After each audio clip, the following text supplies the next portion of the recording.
안녕하세요. 아랍메디칼 그룹 더 오프닝 부동산 공인중개사 양재찬입니다. 최근 원장님들이 경쟁력 있는 입지를 찾기 위하여 신축 중인 건물과 분양 및 또는 임대차 계획을 하는 경우가 많아지고 있습니다. 신축 건물의 경우에는 건축주들이 대부분 선분양을 위해 건축물의 분양에 관한 법률에 의하여 분양형 관리신탁을 하거나 PF 대출을 받기 위하여 관리형 토지신탁 등 신탁을 이용하는 경우가 많습니다. 그래서 신축 중인 건물과 분양 매매 및 임대차 계약을 할 경우에는 건축주, 신탁사, 분양자 등 관계자도 많고 소유권 이전이 되지 않는 상황에서 계약하므로 주의하고 검토할 사항이 많습니다. 이렇게 복잡한 내용을 잘 검토하지 않고 계약하여 고생하시는 원장님들을 많이 보게 됩니다. 그래서 오늘은 신축 중인 건물의 분양 및 임대 계약을 할 경우 주의할 사항에 대하여 말씀드리려고 합니다. 우선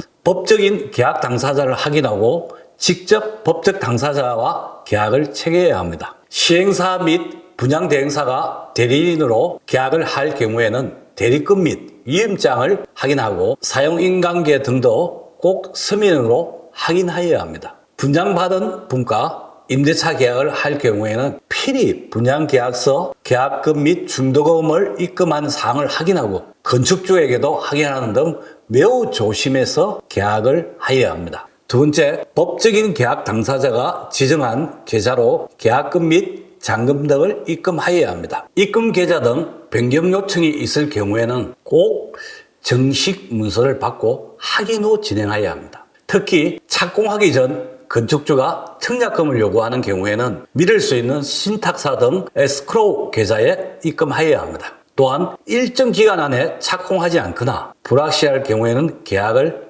해지할 수 있고 즉시 입금한 금액도 반환받을 수 있다는 내용의 확인서를 받고 입금하여야 합니다. 세 번째, 신축 중 건물의 경우에는 준공일자가 지연되거나 준공까지 여러 문제가 발생한 경우가 많으므로 항상 주의 깊게 건축 진행 사항을 확인하여야 하고 확인 후 중도금 등을 입금하여야 합니다. 잔금도 입금과 동시에 소유권 이전 또는 전세권 설정 등이 가능한 시점에 입금하는 등 건축 사항을 확인하고 입금하여야 합니다. 잔금의 경우도 입금과 동시에 소유권 이전 또는 전세권 설정 등이 가능한 시점에 입금하는 등 건축 사항을 확인하고 입금하여야 합니다.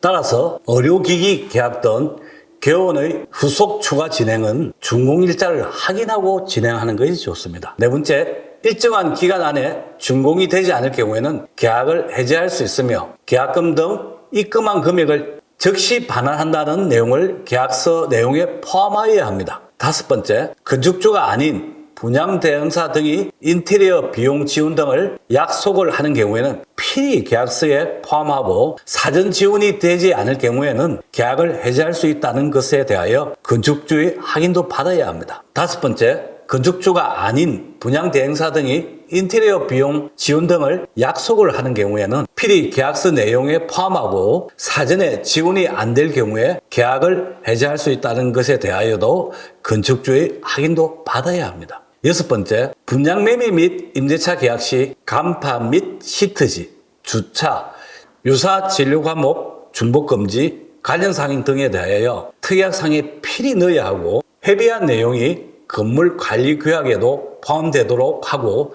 확인하여야 합니다. 일곱 번째, 공유 면적의 활용을 위하여 공유 면적도 의료시설 또는 으로 용도 표기를 요청하여야 합니다.